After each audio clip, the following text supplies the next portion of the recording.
I was doing a meeting, and a woman in my church, the son had an accident on the way to Lagos.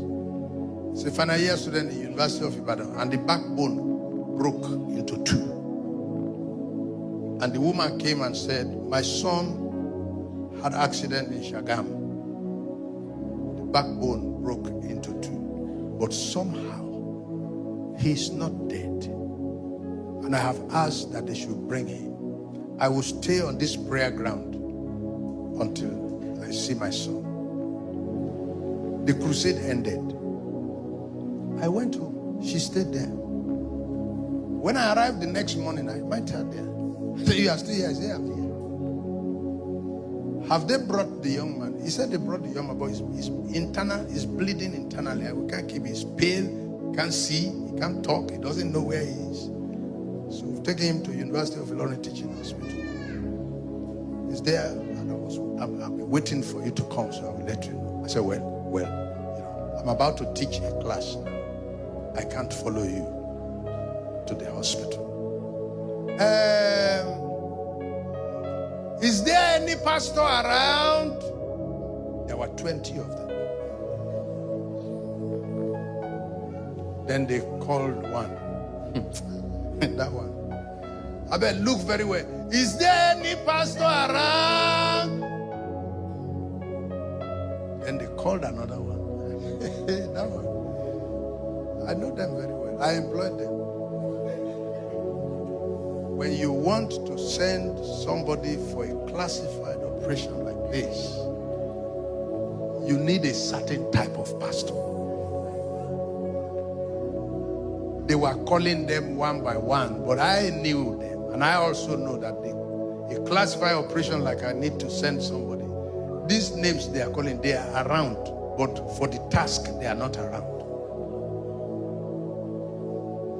Then they told me Francis is around. Francis came from Lokoja.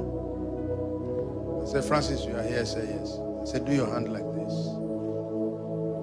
I placed my hand on Francis' hand. And I said, follow this woman to the teaching hospital. When you get there, lay this hand on the son and tell the son that I, Isaac Omole, ask him to be healed. Prophetic authority is straightforward. But don't shake anybody on the way because of power leakage. So he carried his hand. And everybody who was blowing mouth whistles and calling, Francis, you are in town. When did you come? How are you? Francis said, please, I am on errand. I'm sent. We'll talk later. I was using head to answer them. Got to the teaching hospital and the matron said, this young man doesn't even know. He's in intensive care unit.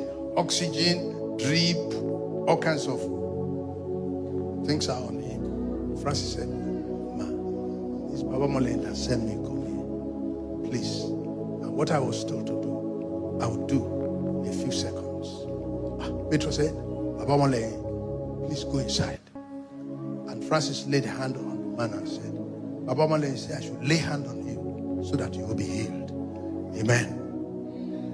When I saw him the following day, I asked him, I said, you didn't pray for him? He said, you didn't ask me to pray for him, Dad.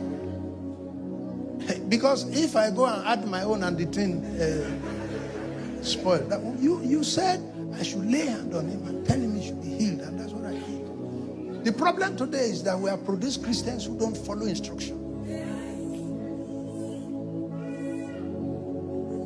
So I saw him, Francis, conference is over. You should be back. Every pastor I've gone back to them. What are you still doing around? He said, I go there to check him. See why Francis is Francis. So I said, you go there to check. I said, I go there to check him. So how is he? He said, I've been there this morning. You've been there this morning? He said, yes. So how is he? He said, when I got there, I didn't find him. I asked the matron, where is he? The matron said he woke up this morning, the eye open, his stretched hand stretched, his stretched leg, his leg stretched, that he himself used his hand to remove the oxygen from his nose. He removed the drip from his body and walked out and got out of the bed. I was asking the matron who brought me here because he didn't know when he got there. And matron said he had walked away, discharged himself. Because he said, what am I doing here? So Francis was asking for the address, and they look at the folder, And Francis traced him to his house. See why Francis is Francis? I said, you've been to the house? He said, I've been there. You saw him? He said, I've seen. He said, can you take me there? We got there. I knocked the door. The man came out and told me what happened. That he just discovered, he woke up and found out that nothing was wrong with him. Why should he be there?